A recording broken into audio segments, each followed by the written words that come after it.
So do you think that's a lot of what Theatre Café is about translating plays, moving plays from one culture to another? So it's, in that process of translation, things will change then for the audience. Do you have to adapt to the audience? Can you, like when you do these plays that come from Australia, are they set in Australia when you perform them in Norway, or will you move them to Norway? Yeah. Well, for example, the last show we did with our friends from Australia, it's a play about a young boy who is diagnosed with ADHD. And the Australian school system is so different to Norway. For example, I mean, they have school uniforms. It's much more based on discipline. They call the teachers by the surname. We wouldn't do that in Norway. It's much more informal. So if we just translated the Australian play and made it, word by word, it wouldn't ring true to the Norwegian children, I think. Well, at least not to me. On the other hand, the Norwegian children are used to reading Harry Potter, where they also walk around in school uniforms and address their teacher by their surname. Do you ever sort of bring the world in a sense to these children, or does that depend on age group or on? Well, I think Harry Potter is much more once upon a time. I mean, it's out there, more universal in many ways. Whereas if you try to be realistic, you have to go all the way, I think.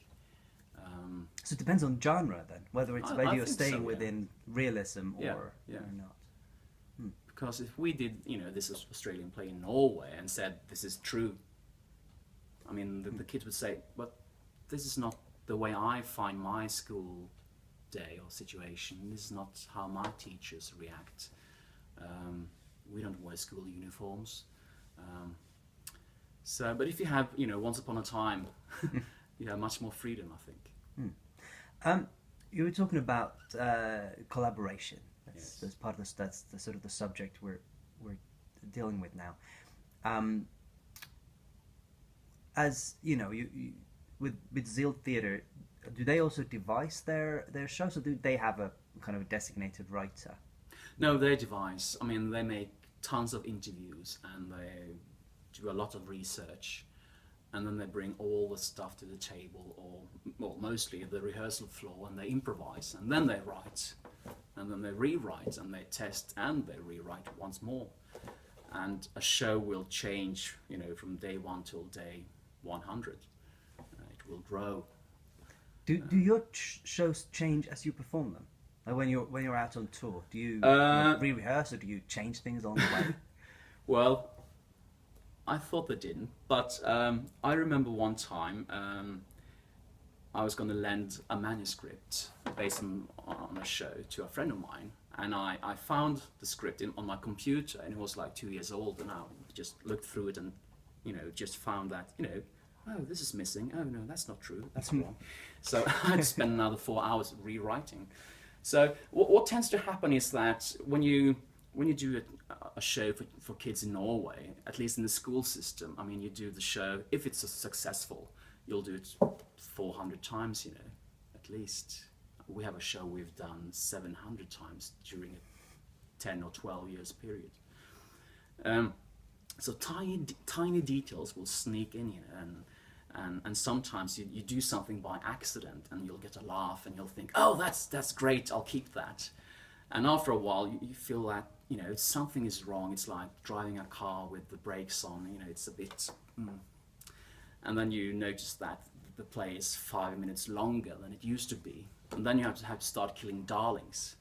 So but there are so many things which happens when you meet an audience which you can't pre-plan while you're writing.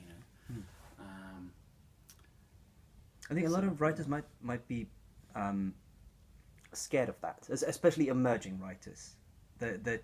Once they kind of hand over their material to the director and some actors, that things will kind of spin out of control, that their original idea is going to be lost. Do you think that playwrights have to be particularly humble or particularly, or maybe even distanced to their work in a sense, to allow it some other life? Yes and no. I mean, I totally understand the writer. It's their work. I mean, it's their heart blood, and I think you should show respect to that. But also, I mean, you can't just take a written text and be like fundamentalistly, you know, to be, what's the word? To be like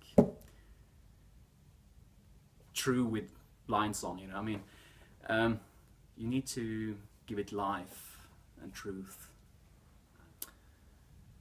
Well, I sympathize with the writer in most cases.